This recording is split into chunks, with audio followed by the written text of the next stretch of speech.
दोस्तों, बात जब मेडिकल चेकअप की होती है तो देश की चुनिंदा लैबों की याद आती है। लेकिन बात जब थायराइड की जांच की आती है तो सबसे पहले हमें थायरोकेयर लैब की याद आती है। देश ही नहीं बल्कि विदेश में भी बेहतर मेडिकल चेकअप के लिए थायरोकेयर लैब काफ़ी प्रसिद्ध है। क्या आप जानते हैं देश और दुनिया में प्रसिद्ध इस लैब के मालिक ने इस लैब की शुरुआत कैसे की थी? इस लैब की नींव रखने वाले डॉक्टर वेलुमणि आरोग्यस्वामी के परिवार की मासिक आय कभी महज सिर्फ 50 रुपये हुआ करती थी और आज कंपनी का वैल्यूएशन लगभग 3,500 करोड़ रुपए के आसपास है। इनकी शून्य से शिखर तक पहुंचने की कहानी उन लोगों के लिए खास है जो अंधेरे में जीते हुए उजाले का ख्वाब देखते हैं। अरबों रुपए की कंपनी के मालिक होने के बाद भी साधारण सी जिंदगी जीने वाले डॉक्टर वेलुमणि आरोग्यस्वामी के पिता एक भूमिहीन किसान थे। तमिलनाडु के अपानीचेन पट्टी पदूर नामक एक गांव के एक गरीब किसान के घर पैदा हुए वेलुमणि के पिता के पास अपनी खुद की ज़मीन तक नहीं थी। वो गांव के दूसरे किसानों की ज़मीन और जानवर पालकर किसी तरह से पूरे परिवार का खर्च चलाते थे। परिवार लंबा होने की वजह से उनके पिता बहुत ही परेशान रहते थे। वेलुमणि के परिवार में उनकी माँ की 3 संतानें और भी थी। परिवार के इस बुरे वक्त में उनकी माँ ने खुद कमान संभाली और उन्होंने 2 भैंसें खरीदी और उनसे दूध निकालकर बेचने लगी।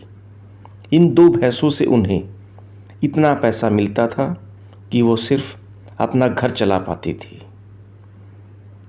वेलुमणि ने बताया कि मेरे परिवार की आर्थिक स्थिति इतनी खराब थी कि मैंने 10 साल तक चप्पल नहीं पहनी थी।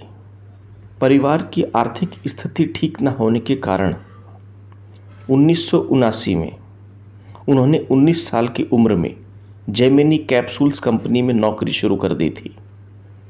डॉक्टर वेलुमणि के गांव से शहर कॉलेज में पढ़ने की वजह ये थी कि अगर पढ़ाई नहीं करेंगे तो शादी अच्छी लड़की से नहीं होगी, वरना मुश्किल है।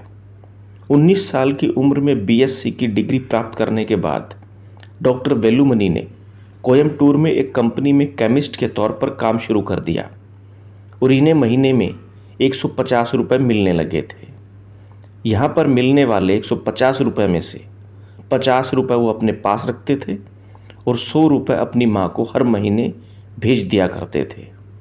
माँ उन पैसों से परिवार चलाया करती थी। वेलुमणि जिस कंपनी के लिए काम कर रहे थे वो कंपनी बंद होने के कगार पर थी। यहाँ पर उन्होंने 4 साल तक काम किया और जब उन्होंने नौकरी छोड़ी उसके 1 महीने बाद उन्होंने मुंबई के भाभा एटॉमिक रिसर्च सेंटर में नौकरी के लिए अप्लाई कर दिया। यहाँ पर उन्हें नौकरी मिल गई, अर्जी मान ली गई और वो भाभा एटॉमिक रिसर्च सेंटर में नौकरी करने लगे। भाभा एटॉमिक रिसर्च सेंटर में नौकरी करने के दौरान उन्हें हर महीने 800 रुपये मिलते थे। लेकिन यहाँ पर उनके पास पहले से बहुत ज़्यादा काम हो गया था। वेलुमणि काम से बिल्कुल भी नहीं डरते थे क्योंकि इससे पहले वो इससे भी ज़्यादा काम कर चुके थे। मुंबई आने के बाद उन्होंने यहाँ पर बच्चों को ट्यूशन पढ़ाना शुरू किया। इससे उन्हें 800 रुपये की एक्स्ट्रा कमाई होने लगी थी। इस तरह वो महीने में 1600 रुपये कमा लेते थे और उनमें से हर महीने 1200 रुपये अपनी माँ को भेजते थे। यहाँ पर नौकरी करने के दौरान उन्होंने अपनी माँ से झूठ कहा था कि उन्हें नौकरी में 2000 रुपये मिलते हैं। ऐसा इसलिए किया ताकि घर वाले उनको इतना दूर नौकरी करने से मना ना कर दें। भाभा में नौकरी करने के दौरान ही उन्होंने स्टेट बैंक ऑफ इंडिया में नौकरी करने वाली एक महिला सुमाथी से शादी कर ली। भाभा में नौकरी करने के दौरान ही उन्होंने थायराइड में पीएचडी की डिग्री पूरी की और अब वो डॉक्टर वेलुमणि हो गए थे। पीएचडी की डिग्री करने के दौरान ही उन्हें समझ में आ गया था कि थायराइड के फील्ड में टेस्ट करके लोग बहुत पैसा कमा रहे हैं, तो फिर मैं क्यों नहीं कमा सकता। आखिरकार वो समय आ ही गया और 37 वर्ष की उम्र में 1995 में उन्होंने नौकरी से रिजाइन कर दिया और प्रोविडेंट फंड में जमा 1 लाख रुपए से दक्षिण मुंबई के बायकुला में एक टेस्टिंग लैब शुरू कर दी। थायराइड बायोकेमिस्ट्री में अपनी विशेषज्ञता को आधार बनाकर उन्होंने टेस्टिंग लैब स्थापित करने की ठानी। इसमें उनके भाइयों ने भी उनकी मदद की और उनकी पत्नी सुमाथी ने कंपनी का HR मैनेज किया। मुंबई में एक छोटी सी जगह से थायराइड की लैब का काम करने वाले डॉक्टर वेलुमनी का काम अब काफ़ी बढ़ गया था। उन्होंने देश भर के अलग अलग हिस्सों में पहले सिर्फ सैंपल लैब खोले थे और उनकी टेस्टिंग मुंबई के सेंट्रल सेंटर में की जाती थी।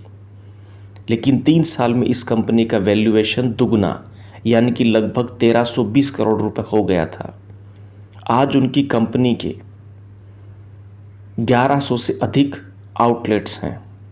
कंपनी के आउटलेट्स भारत, बांग्लादेश, नेपाल और मध्य पूर्व समेत कई देशों में फैले हुए हैं। उन्होंने वर्ष 2011 में दिल्ली की कंपनी CX पार्टनर्स को 30% हिस्सा बेच दिया था। आज की तारीख में थायरोकेयर करोड़ों नहीं बल्कि अरबों की कंपनी है और डॉक्टर वेलुमनी आरोग्य स्वामी की संपत्ति लगभग 2100 करोड़ से भी ज़्यादा है और कंपनी का वैल्यूएशन इस समय लगभग 3500 करोड़ रुपए है और थायरोकेयर में वेलुमनी की लगभग 66% हिस्सेदारी है जो लगभग 2100 करोड़ के आसपास बैठती है। याद रहे, एक समय ऐसा भी था जब हालात से मजबूर उनके पिता ने हिम्मत हार दी थी और मां ने कमान संभाली थी। ये वही इंसान है जिसके घर की पूरी कमाई किसी वक्त महीने की 50 रुपये हुआ करती थी। इतना सब कुछ होने के बाद भी आज वो नवी मुंबई स्थित अपनी लैब के ऊपर एक फ्लैट में रहते हैं और उनका अधिकांश वक्त इसी लैब में काम करते हुए बीतता है।